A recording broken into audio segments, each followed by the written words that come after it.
Hi guys, good morning. So for today's video is maghilang usta kay magluto na pud taon nga guys. So using this miso cleanser and the kinang soap or milk soap. So ginabutan ako na siya dira guys sa kanang bag gani nga net. No siya net. Kay kapag ibutang man good nimo siya dira kay dali ra siya mobula ba.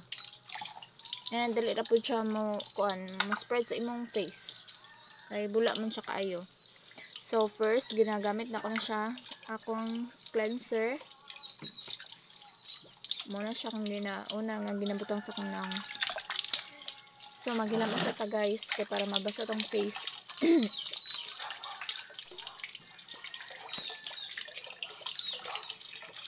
Maghilamos sa ta. Kaya kung anak dira ni mata na. So, dali ra kayo guys, kay di yun ko nagababad ng miso kay kuan, halang.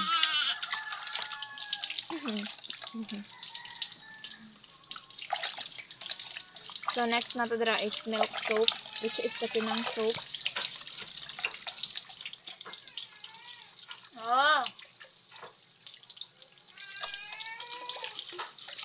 So, this product guys, kay nindot kay siya sa nawong soft kaayo and kanang basta hamis kay mong nawong ani. Amot kay siya pud nga sabon.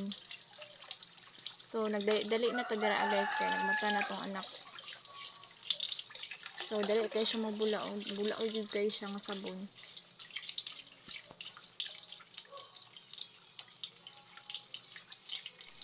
So kuan na tagra rub lang tas tong naong nakuskus-kuso na to kay murag kuan na kayo.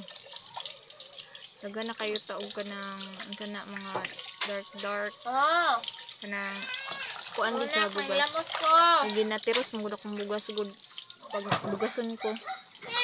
Hey guys. Narawa na nim kamata na. Kuan na sa kuan ito na. Ay, mahilamos ako padali.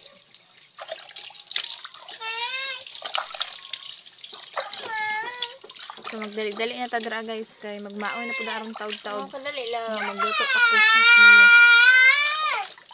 Anda sige panghilamos guys.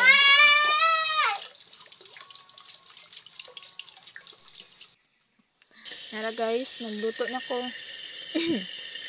And wala na nako gibidyoan og kuan from the top kay nagdali-dali na ko kay nagmata na kong anak. So nagprito na ko drag isda kay para sa next recipe.